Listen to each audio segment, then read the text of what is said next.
Hello, everybody. How's it going? Welcome to SCP Book Club in a bit of a different location this morning.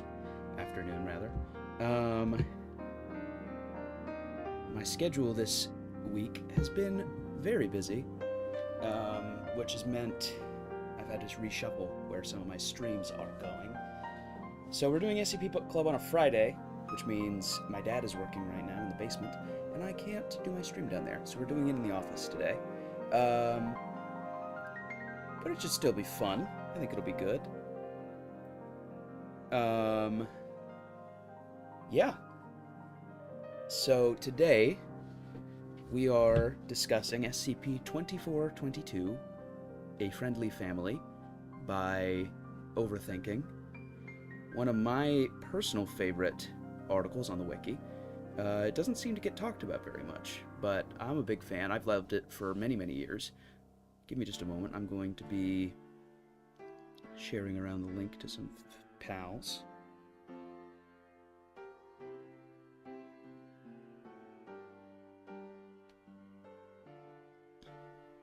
But then we shall begin.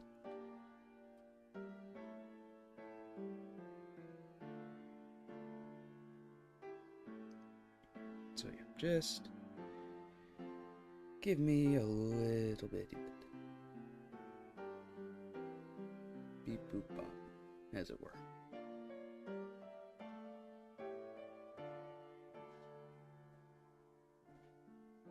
Boop boop boop boop boo. Hope you all are doing well, having a good week. It's Friday, which is always a plus. Yeah. Beep boop bop. Beep boop boop bop boop boop bop. Okay. So for those of you who have not read SCP-2422, it is a very interesting little article. This comment right here kind of sums it up pretty well. But SCP-2422 is a very layered, very multifaceted article.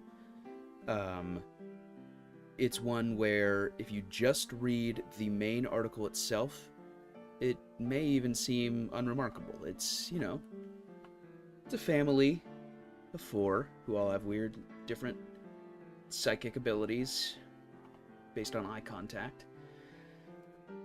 But if you read all the supplementary documents, well, you have something different entirely. Because the interviews already shed a lot of light on how this anomaly is not what it seems. But this article, Re-Promotion, really turns the entire anomaly on its head. It's, in my opinion, an article that is well ahead of its time as far as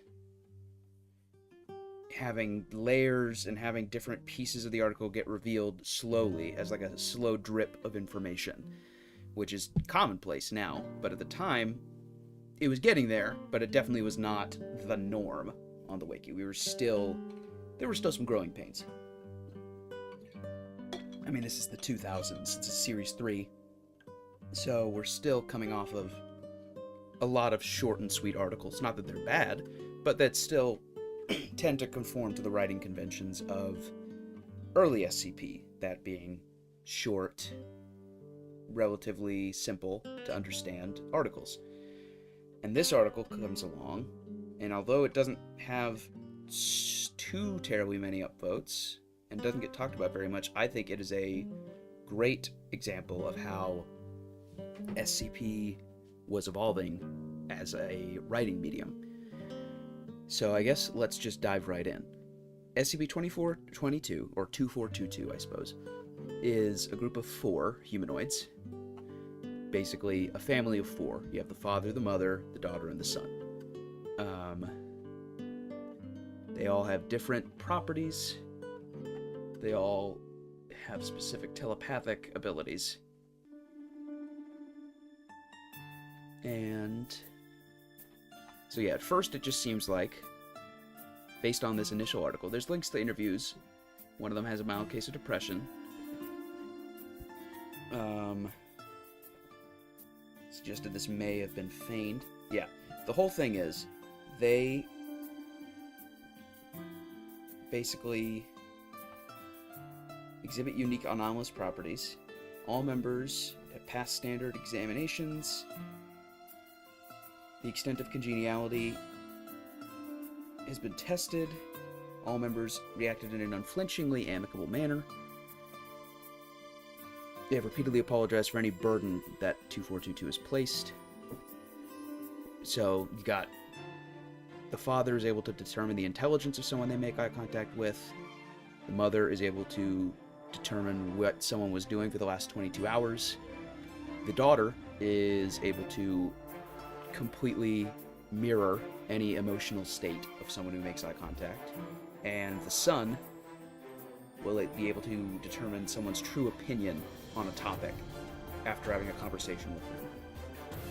This group of four approached Site-17 as a group and referred to themselves as SCP-2422. So already, it's like, that's not normal. Most SCPs don't voluntarily show up and say, hello, I'm your new SCP, SCP-2422. They use their current numerical designation and ask to be admitted to what they refer to as their home. A claimed the group had been created by a person it called Wandering Father. They claimed to have no malicious intent, but repeatedly stated that they were created to exist within the walls of a Foundation facility, if they were allowed. They expressed a desire not to burden the Foundation or wear out any welcome they may have had. During this initial interview, Dr. was given a sealed envelope addressed to the lucky recipient. The note inside has been designated Document 24221. Dear Foundation, hello and good day. I have observed that you as a whole are severely lacking in joyful celebration. Your employees are deathly serious all the time. I find that very unfortunate. I've created this wonderful family for you, modeled after my joyful recommendation number 22, Congeniality Breeds Joy. They should not be anything but kind and joyful. They come as a set. Please keep them together for the sake of my old heart. There's two, actually. If they spend too long apart, they'll go into cardiac arrest. I promise that little kink will be fixed in future creations. They have been created to find a specific Foundation site, the one I have judged as the most unjoyful. Please allow them inside. They will spread joy, love, and happiness. Please treat them well and give them a house-sized space. If you keep them together in one room, they'll probably tear each other apart. It's another one of those bugs I haven't quite been able to work out. I know you can work around it. I hope this gift will alleviate your unfortunate unjoy. Yours in joy and harmony, Wandering Father. Addendum. As of blank, all testing performed on the daughter and the son must be directly supervised by at least one senior researcher. Any unauthorized activity by any personnel involved in the testing is grounds for immediate reprimand and punishment. So it's kind of interesting. It's a decently interesting article for psychic humans who are seemingly created by somebody to be contained by the Foundation. So it's like, okay, there's some interesting tidbits, but on its own, it's a pretty standard article. Also, apologies, I've got a lot of phlegm in my throat today, and I don't know why. Immediately, though, it becomes more interesting when you read through the interview logs, because they start to drip more information and make it clear that all is not as it seems. The first interview log. Following interview is conducted. Following reports by personnel that SCP-2422-C had been showing signs of depression and had become more brusque with personnel than its family members. There was an additional report made that it had attacked a researcher as he attempted to conduct tests on it, attempting to gouge his eyes out with its fingernails. The purpose of this interview was to determine whether SCP-2422-C needed to take regular antidepressants in order to maintain normal interaction with its family. Now, listen to me right now. This article goes into some uncomfortable places related to abduction, sexual assault, other related things. So, I'm just telling you now, if those things make you uncomfortable, if you have difficulty dealing with those subjects, I would say, in fact, I'm going to write a little bit of text. Probably going to put it on the stream.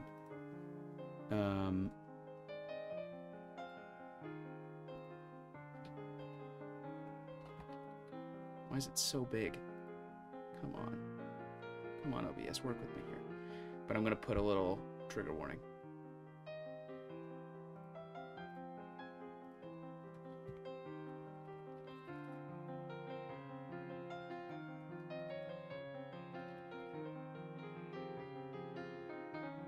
Okay. Just wanted to make sure that that was made perfectly clear.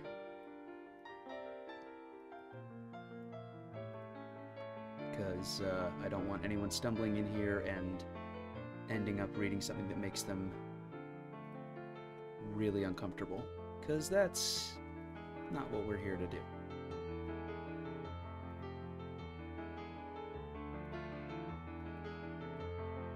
You know, we want everyone to have a comfortable time reading. We don't need to drop shadow. Okay.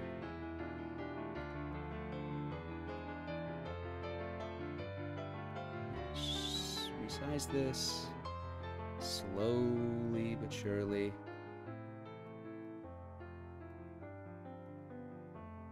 Oh my god. OBS, there has to be a better way to do this.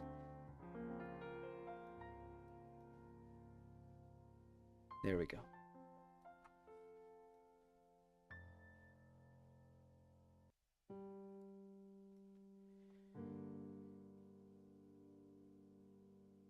Okay, that should be fine.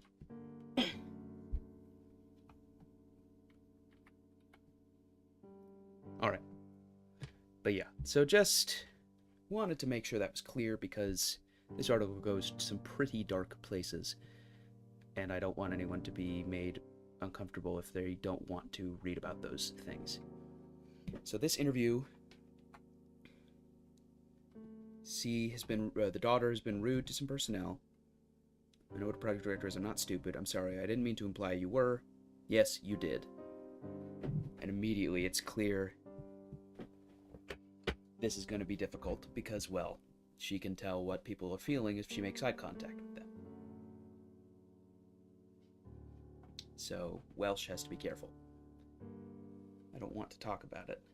Oh, yes, here we go. This is where it becomes clear that, well,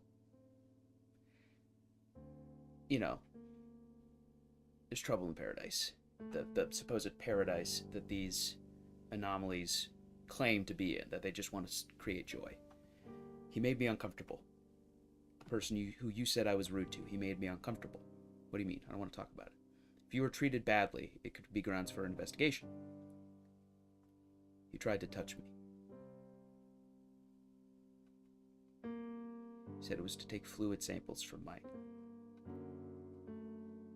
Honey, I'm sorry. I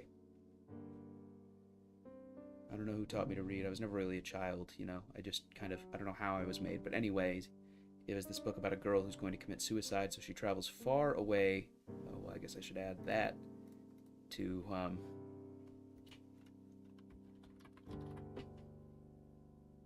the trigger warning. Self-harm. Great. Just add it. Okay. Anyway.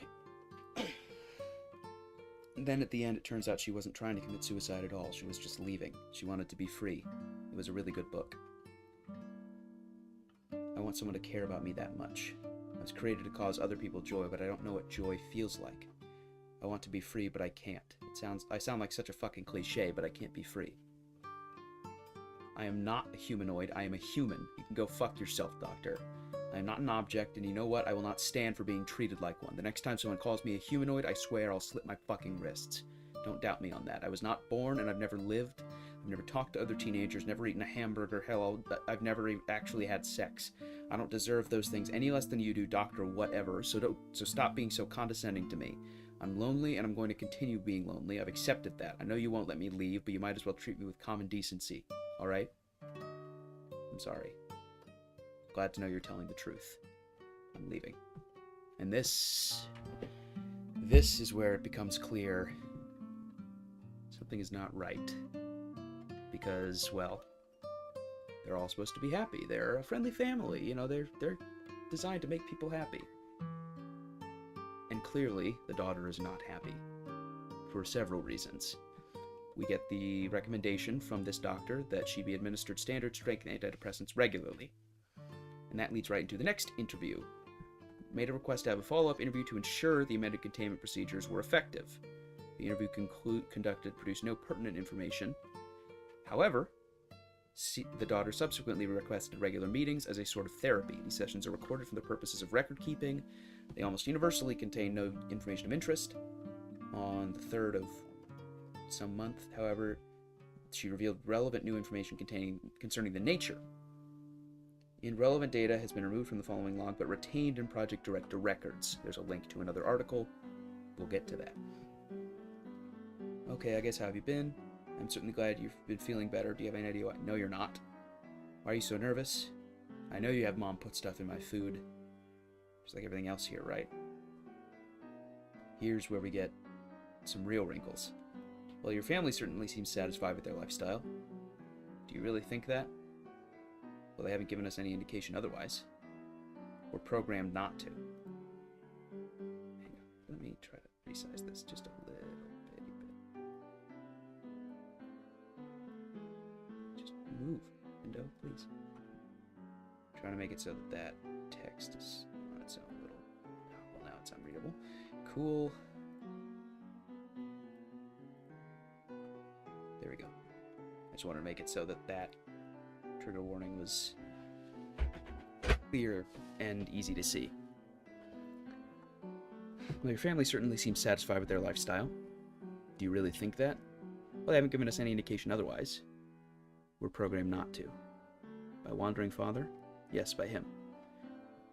And why are you so unhappy? Aren't you fulfilling your purpose? None of us asked for this. We were made to make people happy, but none of us want to, really. Wandering Father gave us a purpose, and then he gave us about 3/4 of a free will. We feel compelled to make others happy, but we don't enjoy it. But why don't you enjoy making others happy? Do you not enjoy being kind? Not when we have no choice.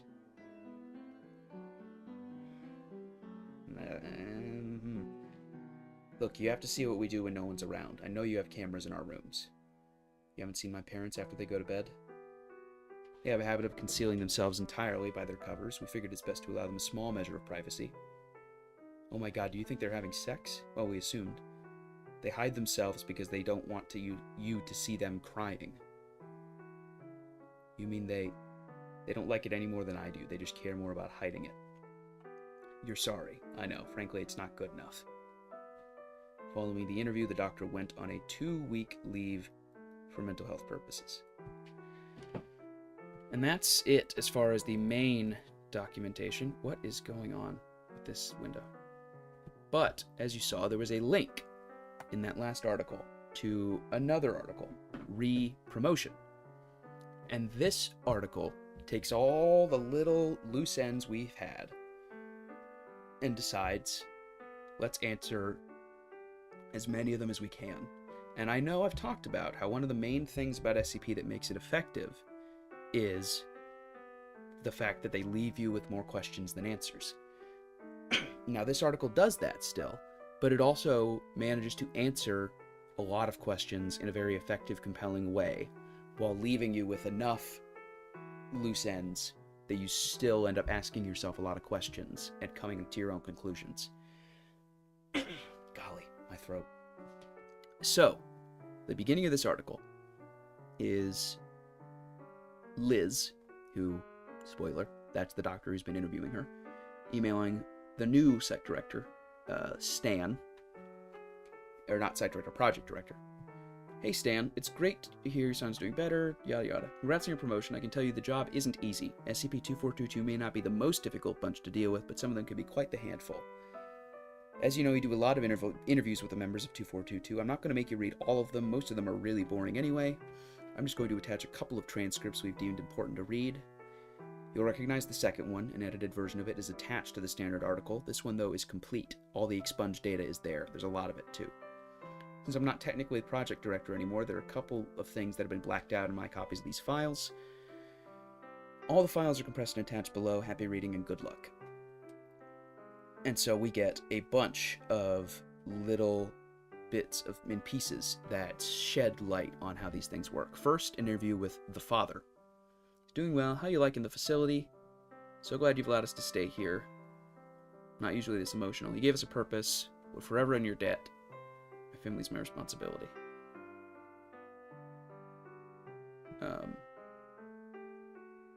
So the first article seems to just reiterate what we already know about the father. He cares about keeping his family safe, all of that. And he thanks the Foundation for giving them a place. Then, this is the second interview, the one we saw earlier, but complete now. I've been just fine. Hey, how many other people are there? She asks about being able to get in contact with another humanoid SCP. Have you been eating more? Thought you're supposed to be hungry like all the time. And we realize she has not been hungry because the antidepressants suppress appetite. I'd be glad I didn't have some of the other things in here. Do they bother you? Could have soundproofed your cells. If you're unhappy, we can do something about it. We want to leave. That would make us happy. We all hate this place. Well, and then this leads back into the part that we saw. Why are you so unhappy? None of us asked for this. I don't look at any more than I do. You're sorry. I know. Frankly, it's not good enough. Is there anything I can say? Not really. You know, I could have slit my wrists already if I didn't know it would cause you mountains of grief. You're really suicidal? Wouldn't you be? I'm going to get you different antidepressants as soon as the session is over, ones without the appetite suppression. They won't help. Depression is caused by a chemical imbalance in the brain, one which antidepressants are made to fix. Just like I'm made to fix unjoy, right? It's not the chemicals that cause it, it's the situation. This entire fucking place causes it. Hell, it's my existence that causes it. Dad says I should be grateful I didn't turn out like the others, but sometimes I wish I did. The others were euthanized. Others? What others? Wandering Father's failed projects. Some of them were pretty horrific. What were they like? Sorry, I'm not at liberty to say. You should ask my brother. He has a little bit less of a filter. It's not in my programming. Hey, I'm really tired and angry at you. I'm tired and really angry at you, and I can tell you're upset too. Let's end this session here before I make you depressed too, okay? Fine. And then we got this, the mental health purposes, but an added detail, the decision on whether to let the daughter come in contact with another SCP is still pending. So, these four were not the only ones worked on by Wandering Father. Whoever Wandering Father is, we still don't know. This is an interview with the mother. Good afternoon. I'm doing well, can't complain. How's your family been doing? We're content. You're a fantastic mother to those children. Tissue. It's not a waste. How do you really feel? The reason I asked about the food is because I noticed you haven't been eating. Daughter's already been diagnosed with clinical depression. Just want to make people happy. You know what would make me happy? If you told me the truth about how you feel and why. I've been having dreams for a while now. Dreams about being cut open, having my guts rearranged, put in all the wrong places, that being sewn up and forced to go on with my life. I feel like a shell. I feel like I'm the only one who wants to see any good in the world. My daughter hates the world and everything in it, including me. We used to be so close, and now she won't even talk to me at all. She's sad all the time, and the medicine you give her doesn't help. And then my son, my beautiful baby boy, is that word. Sorry, you don't like that word. My nephew's autistic too, I know it's hard. He was so intelligent when he was younger, and now he's almost 13, and he sits on the floor all day reading books designed for 8-year-olds. And then my husband. What did your husband do? My husband is trying to sleep with one of your researchers. What? He met me by the door and kissed me like he always does. He asked me how it went, and I looked in his eyes, and I saw it all. That boy came by to deliver C's medication, and he flirted with my husband like he always does. You know, I always thought if the boy was gay, that was his business, and if flirting made him happy, he could flirt. But he delivered my father's medication while I was here talking to you, and this time when he flirted, my husband kissed him. No, my husband kissed him. And just like that, I was alone. I thought of all people, my husband would put my happiness above everyone else's, but I was wrong. If he's trying to make the boy happy, then I'm proud of him, just wish sometimes I could feel happy too. Please don't fire him. He's a good kid. He just wants to be happy. We found the places your cameras don't see. There are blind spots everywhere. You're not as airtight as you think. Don't bother. It's a band-aid solution. Jesus, you still think we're dangerous? Haven't we proven enough to you? Our purpose is to make the world a happier place. If we break out, the entire Foundation will be unhappy. We'll fail. Protocol, right. I'll speak with A and then see if I can get you some antidepressants too. Don't bother. They won't work for me any more than they work for my daughter. This is an awful place. It's cold and it's septic and it's full of horrible things. I wish I had never met Wandering Father. What do you mean? What do you mean you met Wandering Father? I didn't say that. You must have misheard me. Don't worry, Doctor. It happens to the best of us. I best be getting home. It was nice talking to you. You have a good day, okay? Blank has been reprimanded for his actions and moved to a different project. So she's not having a great time either. It's just, as C said, she and the husband, the father, care more about hiding it. And then we get the confrontation of the father. Cardinal requesting an interview. Need to give you a quick survey. We've been making the researchers more joyful than ever. So I hear. Cardinal, obviously upset today. What is your relationship with the person? He delivers my daughter's medicine.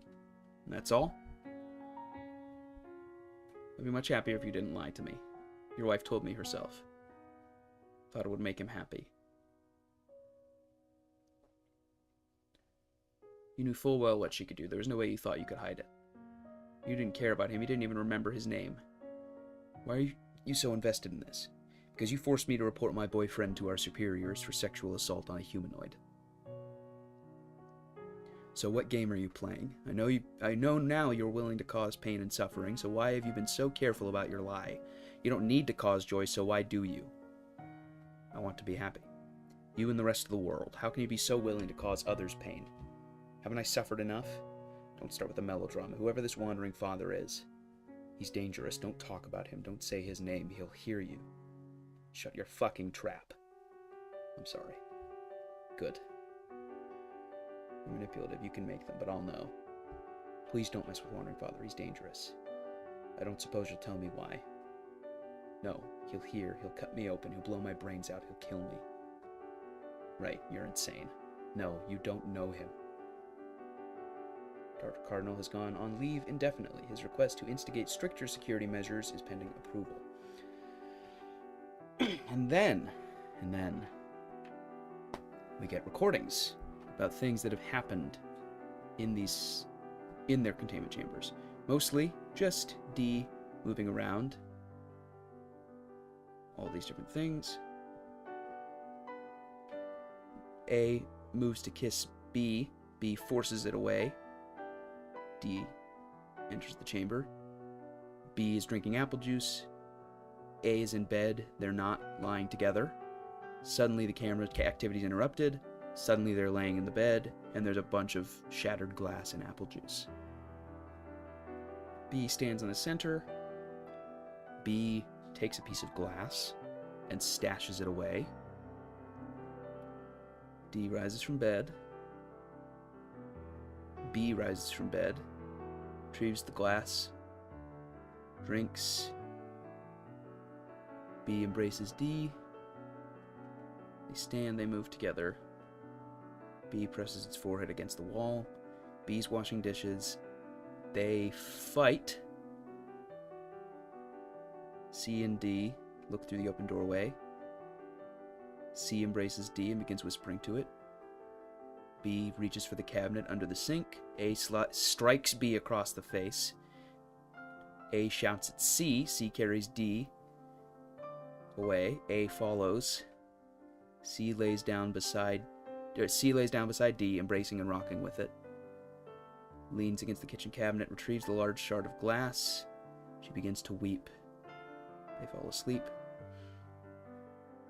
B removes the chicken ready for preparation. They feast. A kisses B. B stiffens but then relaxes. And then that night, B retrieves a shard of glass from under its pillow and brandishes it. D moves to that chamber. Camera activity is interrupted. They're lying down facing each other.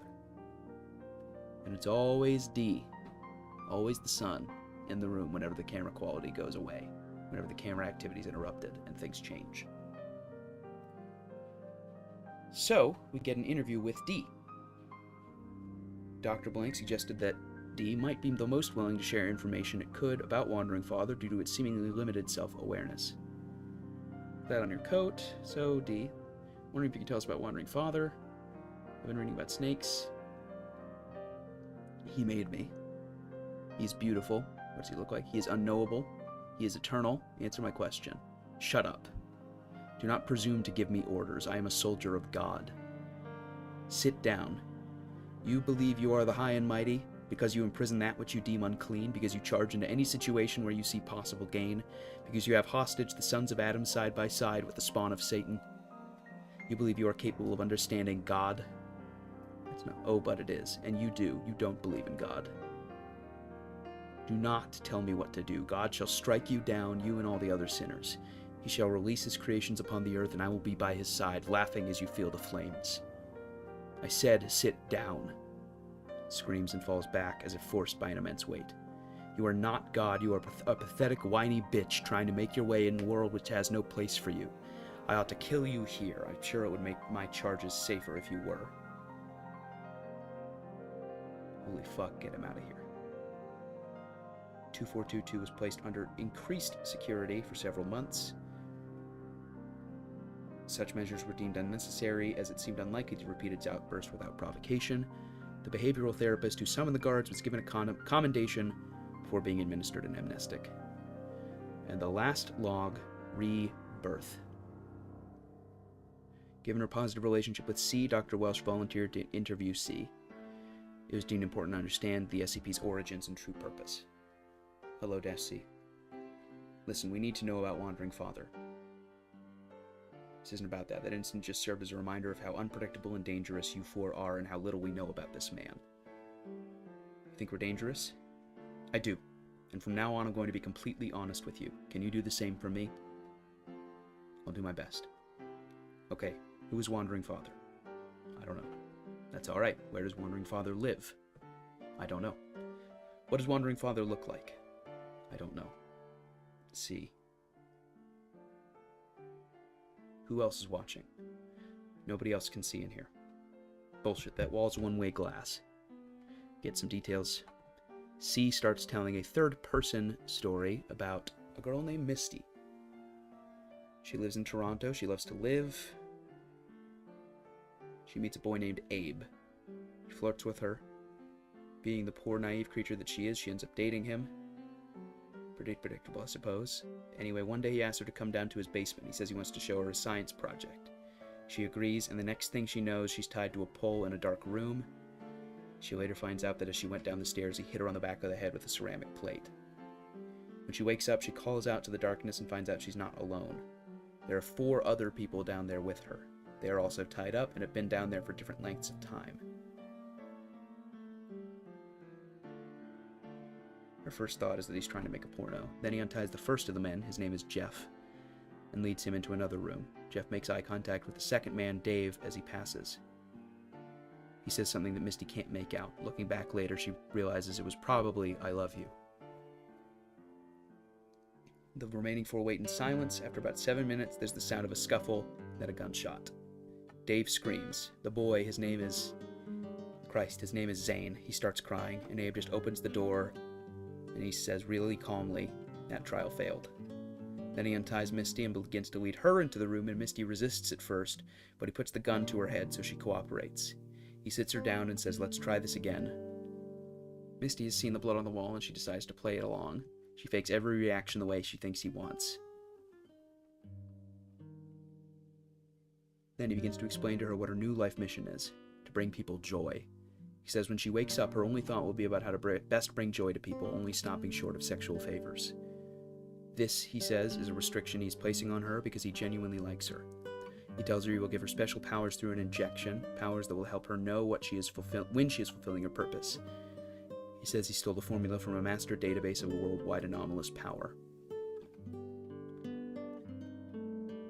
Slowly, ever so slowly, she opens her eyes, silently counts to 3, and smiles very wide. "Hello, sir," she says. "How are you today?" Misty stays in character as best she can the whole time as he tells them what a great success she is, and they pepper her with questions, trying to get her to remember them, trying to get her to see. What's worse, every time she looks into one of their faces, she feels an additional wave of confusion and despair washing over her. They invade her mind without warning and trickle out slowly, fling their residue all over the walls of her brain and leave a bitter taste in her mouth. And she has to keep smiling and tittering at everything. She keeps that smile plastered on her face until the lights shut off and she hears him close the door at the top of the stairs. Then she starts to weep. She tells her fellow prisoners everything as quickly and quietly as possible. She tells them what they have to do to survive. Dave does not stop crying the entire night. None of them sleep. By the morning, she can hear flies buzzing in the next room. Basically, from here, Abe brings another woman in, tries to date her. She leaves. Abe comes down. He experiments on Cassandra. Wishes Cassandra luck with her eyes. Abe returns with a very cheerful Cassandra. Cassandra's smile falls from her face as soon as he turns around. She does not cry. Zane does. Misty does too. Prisoners hear Dave weeping again. He must be seeing the corpse of his boyfriend. The other 3 tense, but he does not die. Nuclear family needs a father. He is in the room for 2.5 hours. When he returns, he's positively bouncing. Abe ties him up and says he'll finish up with Zane the next day. Dave suggests his philosophy might not be all bad. At first, Misty doesn't understand what happened, but she quickly realizes Abe had more practice when he worked with Dave. His work clearly isn't perfect, but he doesn't seem to have failed entirely like he did with her and Cassandra. It makes her even more scared than she already was. Abe is not just a man raving in a basement. There might be more sadistic hypnotists out there, maybe even talented ones. No one is safe. If it's any comfort, there are no others on our radar. It's not. The next day, the girl comes over again. The discussion gets more heated. She leaves. He stands seething at the top of the stairs, then shouts at the top of his voice, "I was going to fuck her." Then he unties the kid, Zane, and practically drags him into the next room. The two are in that room for 4 hours. Abe shouts and raves. Several times we hear him slap Zane. The gun goes off twice, and still he continues. He drags the boy out, battered and bruised, and tells them that his new name is 2422-D, and he will act as police officer. If any of us cause unjoy, we will answer to him. He shows us the inside of Zane's left arm, practically holds it to each of our noses. He says he emptied his stash on the kid. Even he doesn't know the full extent of his powers. He says he knows it won't mean anything to us. We won't remember our conditioning at all, but he wants to give us fair warning. Then he ties Zane up and leaves. After he left, we asked Zane if he was okay, but he didn't respond. Zane was gone. Abe had actually succeeded on one of us. That night I actually fell asleep. When I woke up, we were on the side of the road with 2 envelopes. One addressed to us, and one addressed to the Foundation. The one addressed to us gave us directions here, Site 17. We began walking. There's more. D always fell asleep first. We all walked all day, but he was 12, you know?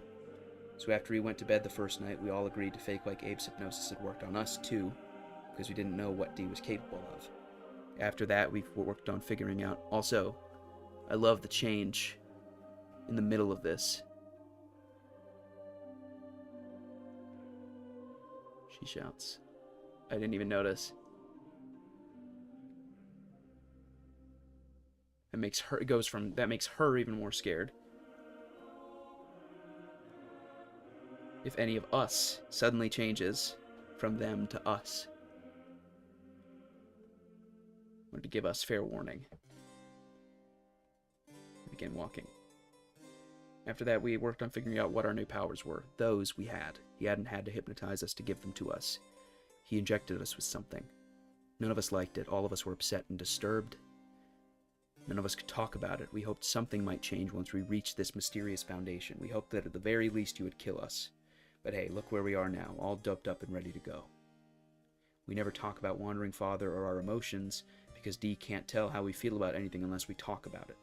So we don't. I'm sure you've seen his wrath on the cameras. Makes them cut out sometimes, only for a few seconds though. That's all the time he needs.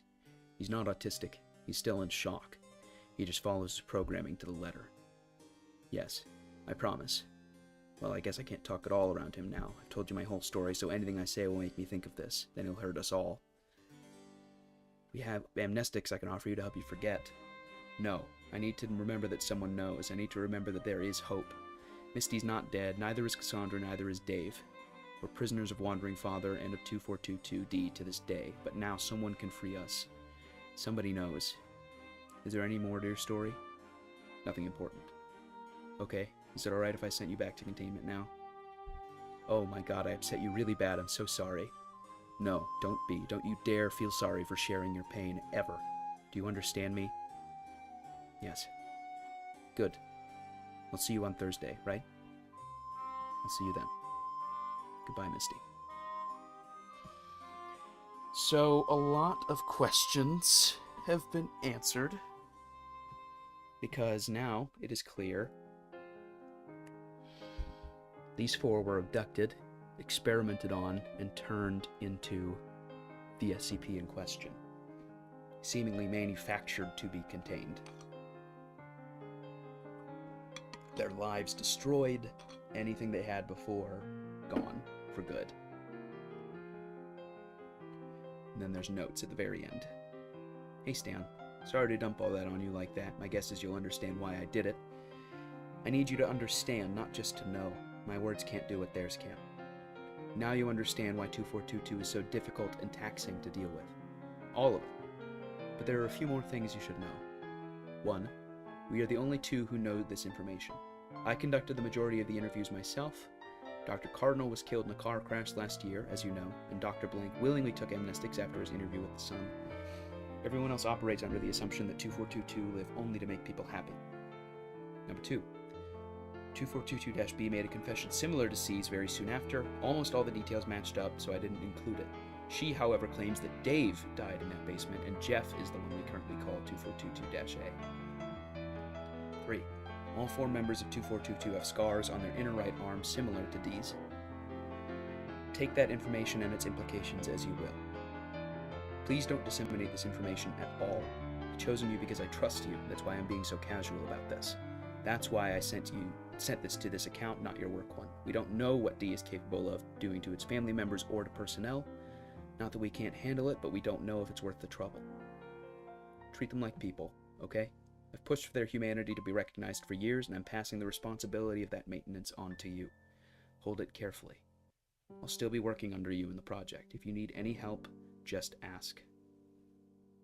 You the man. Sincerely, Lizzie Welsh, former 2422 Project Director. Secure, Contain, Protect. So that's 2422 in a nutshell. It's an article where they set up an entire established idea of what this anomaly is and what it does. And then all the addenda and all the interviews take that and shatter it completely.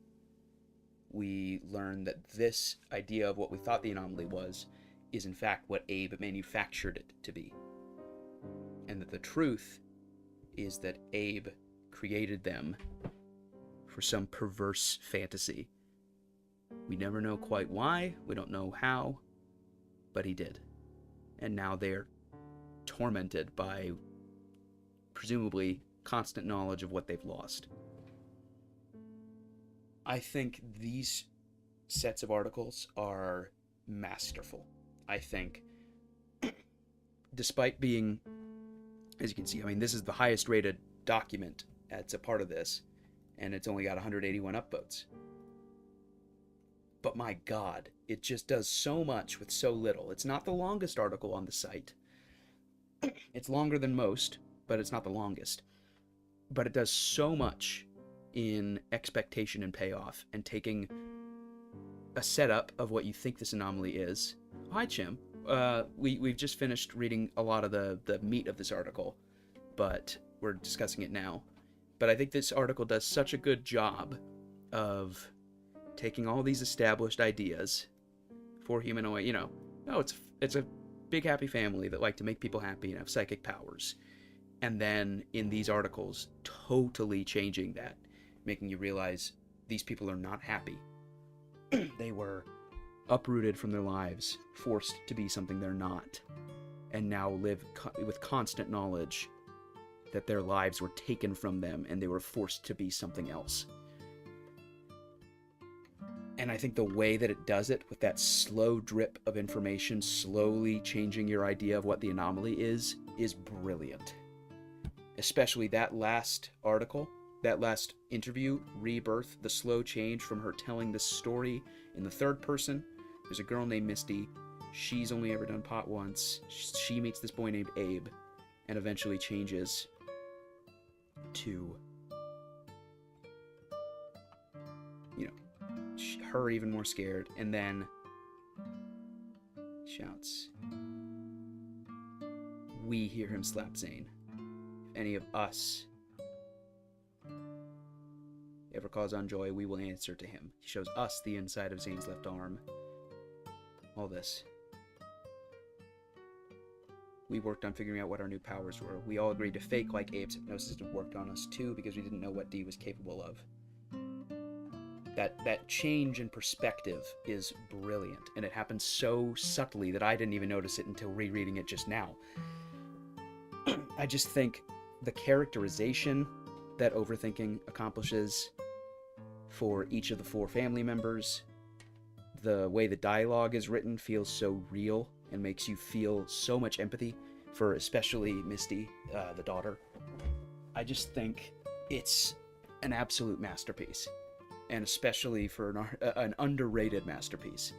People talk about it occasionally, but it is not usually talked about as like one of the best, and I think it should be. I truly believe that this is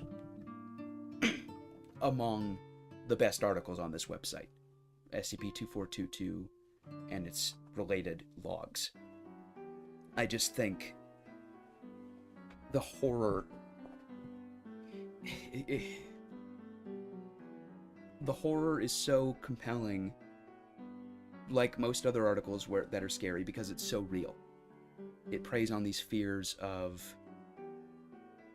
abduction, of losing autonomy, of being forced to do something you don't want to. And it makes them the foundation of the article. Not at first. At first, it seems like they're just a weird little family. But slowly, the real horror of it dawns on you. And it's such an effective slow burn horror. And that the scary part of this is not really anything about what makes them anomalous. It is the fact that shit like this non-anomalously happens all the time in real life. And it's taking those fears and giving them an anomalous coat of paint, a science fiction coat of paint, so that we can talk about these taboo issues through science fiction. And I think that is the premise of science fiction. Most science fiction is talking about something political or some sort of issue that ails society. And this article is just such a quintessential example of that. I can't sing this article's praises enough. I wish Overthinking was still on the wiki. They only ever wrote 2 SCPs, the other one being basically just a little statue that causes people to just stand in place forever. It's fine. It's not bad.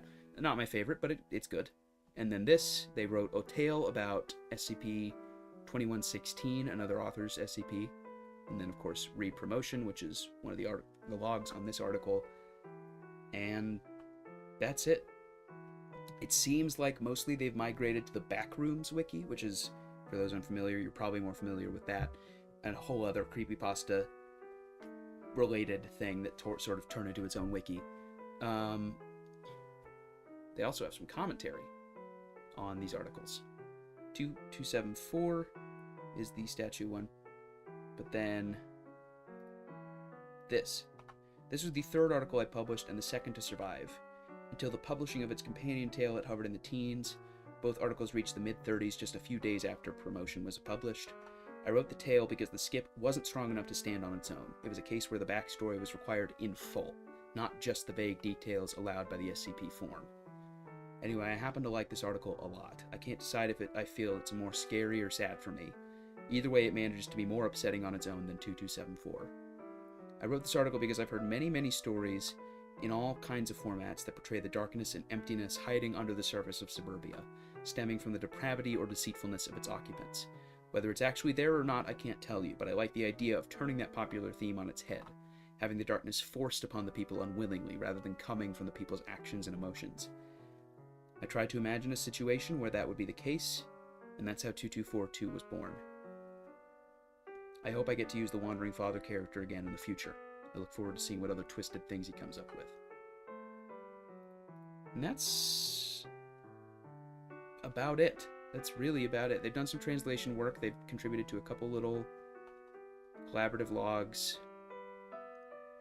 But yeah. I shot them a message yesterday. I'll see if they respond.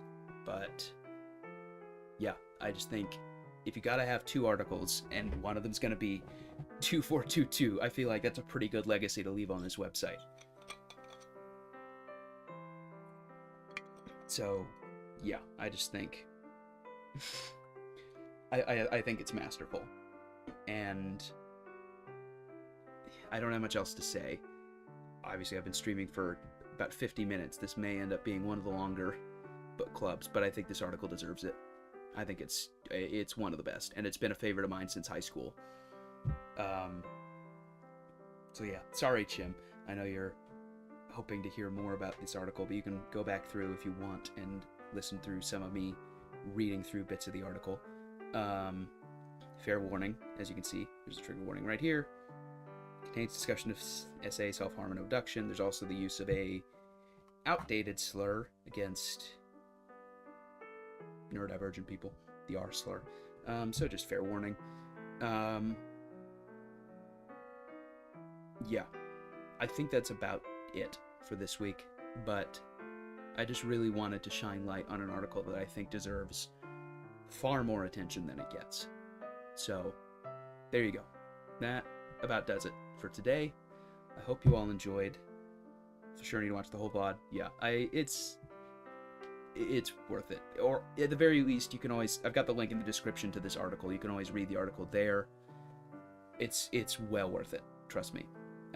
It's masterful, and I don't have much else to say other than I love this article deeply. So yeah, I think that's gonna do it. Thank you for watching. Hope you enjoyed, ? I hope you enjoyed analyzing it from a literary lens, at least. So yeah, thank you very much. I'll be back on Sunday. I'll be playing a weird, obscure little indie game called Bad Milk at, what time did I say? I think it was in the evening for me. But you can check my Discord. I've got a link to my Discord in the description. I post the weekly stream schedules there every Monday. And yeah, should be good to go. Yeah, this article's great. I'll let you all know soon what we will be discussing next. And yeah, hope you all have a good rest of your Friday or Saturday. And I'll see you around.